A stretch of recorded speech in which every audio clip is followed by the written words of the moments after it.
Hello friends, welcome to Bijoyita's yummy kitchen. আজ আমরা দেখতে চলেছি রুই মাছের দেহেবুর রেসিপি। আসুন দেখে নিই এই রেসিপিটি আমরা কি করে তৈরি করছি, তৈরি করতে আমাদের কি কি ইনগ্রেডিয়েন্টস লাগছে। আজকে এই রেসিপির জন্য আমাদের লাগছে এখানে বড় বড় কাতলা মাছের পিস আছে, 7 টুকরো আমি নিয়েছি।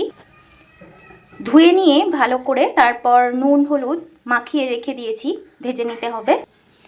আর আজকে রেসিপি করতে বাটা মশলার মধ্যে লাগছে কাজু বাদাম, কিশমিশ, আদা আর বেশ অনেকটা পরিমাণে কাঁচা লঙ্কা রেখে দিয়েছি।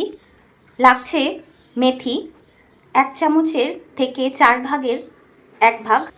গরম মশলা এখানে আছে ছোট এলাইচি, লবঙ্গ আর দারচিনি। আর কোনো কিছুই মশলা পড়ছে না, সেই জন্যে কাজু বাদাম আর কিশমিশ একটু বেশি নেওয়া আছে, বেটে নিতে হবে। প্রথমে আমরা মেথি রোস্ট করে নেব শুকনো কড়াইতে, সেই জন্যে গ্যাস জ্বালিয়ে আমরা গ্যাসে কড়াই বসিয়ে দিয়েছি, দিয়ে দিলাম, ভালো করে ভেজে নেব। মেথিটাকে গুঁড়িয়ে নিলাম।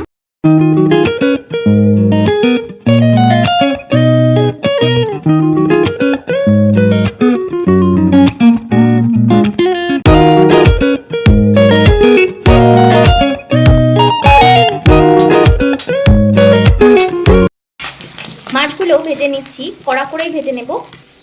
মাছগুলো ভেজে নিয়েছি, তুলে রেখেছি। এবার রেসিপি শুরু করব।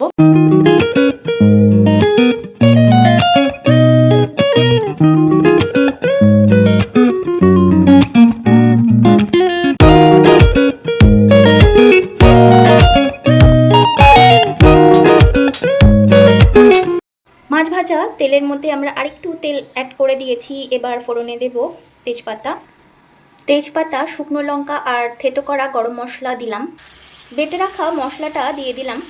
কাজু বাদাম আর কিশমিশ দিয়ে যে পেস্টটা তৈরি করে রেখেছিলাম সেটা দিয়ে দিলাম। স্বাদ অনুযায়ী নুন, অল্প হলুদ গুঁড়ো। যেহেতু আমাদের বাড়িতে হলুদ ছাড়া কোনো কিছু রান্না রাত্রে খাওয়া হয় না, সেই জন্য আমি ইউজ করলাম। এতে এই রেসিপিটিতে হলুদ না দিলেও চলে। স্লো ফ্লেমে ভালো করে কষিয়ে নিতে হবে মশলাটা। কষিয়ে যাওয়ার পর আমি টক দই দিয়ে দিয়েছি। টক দইটাকে ভালো করে নুন দিয়ে ফেটিয়ে নিয়েছি। তারপর জল দিয়ে দিয়েছি, কারণ মশলা ধরে যাচ্ছিল। দিয়ে দিলাম চিনি। যেহেতু টক দই দিয়েছি তাই একটু মিষ্টি মিষ্টির প্রয়োজন আছে। আর কিশমিশ বাটা দিয়েছি যেহেতু, তাই কিশমিশও মিষ্টি হয়েই যাবে। ঝোলের জন্যে জল অ্যাড করে দিয়েছি। আমি একটু পাতলাই রাখবো আজকে রেসিপির ঝোলটা, সেই জন্যে জলটা বেশি দিয়েছি। আপনারা চাইলে মাখো রাখতে পারেন। ঝোল ফুটে উঠেছে, তাই বেশ অনেকগুলো চেরা কাঁচা লঙ্কা দিয়ে দিলাম আগে থেকে রোস্ট করে রাখা মেথির পাউডার, বেটে রাখা গরম মশলা। এবার দিয়ে দিলাম 1 চামচের মতো ঘি। ফ্রেন্ডস, তৈরি হয়ে গেছে একটু অন্য ধরনের রুই মাছের দেহেবু। এটা গরমের দিনে পাতলা ঝোল হিসেবে ভালোই লাগবে গরম ভাতের সাথে। মাছ তো সবাই খেতেই পারে, আর এটাও হালকা পাতলা ঝোল, তাই সবাই খেতে পারে, ছোট বড় সবাই। মাছ খাওয়ার অনেক উপকারিতা রয়েছে, তার মধ্যে রুই মাছ খেলে রাতকানা রোগের হাত থেকে বাঁচা যায়। আর শীতকালে রুই মাছ বেশি খেলে, রুই কাতলা মাছ বিশেষ করে, শরীর গরম থাকে। রেসিপিটি কেমন হয়েছে অবশ্যই লিখে জানাতে ভুলবেন না। আর পছন্দ হলে বাড়িতে অবশ্যই ট্রাই করুন, নিজেও খান, সবাইকে খাওয়ান, আর কমেন্টসে আমাকে জানান কেমন হয়েছে।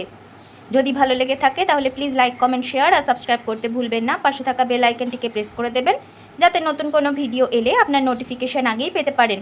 আজকের মতো এতটুকুই। দেখা হবে এই চ্যানেলে অন্য কোনো রেসিপি নিয়ে। আজকের মতো গুড বাই।